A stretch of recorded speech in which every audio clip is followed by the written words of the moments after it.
بسم اللہ الرحمن الرحیم۔ السلام علیکم۔ میری آپ سبھی سے التجا ہے کہ ایک مرتبہ درود ابراہیمی پڑھ لیجیے گا۔ بسم اللہ الرحمن الرحیم۔ اللہم صلی علی محمد وعلی آل محمد کما صلیت علی ابراہیم وعلی آل ابراہیم انک حمید مجید۔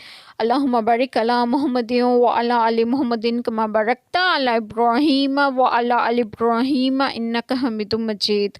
بسم اللہ الرحمن الرحیم۔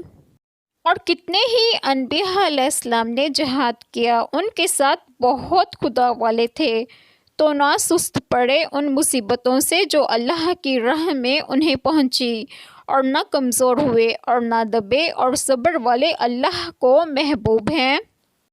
بسم اللہ الرحمن الرحیم۔ آج جو بات میں آپ لوگوں سے ڈسکس کروں گی وہ یہ ہے کہ اس آیت کریمہ میں دیگر اقوام کی سیرت و کردار کی روشنی میں نصیحت بھی ہے اور ملامت و عتاب بھی، کہ انبیاء علیہ السلام کے ساتھ بہت سے لڑنے والے ایسے تھے جو مصائب میں نہ بددل ہوئے نہ کمزوری دکھائی، اور وہ خوار و رسوا بھی نہیں ہوئے، یعنی وہ تمہاری طرح نہیں تھے کیونکہ تم نے جنگ میں کمزوری دکھائی اور بددل ہو کر ہمت ہار دی، جس کے نتیجے میں تم رسوا ہو گئے۔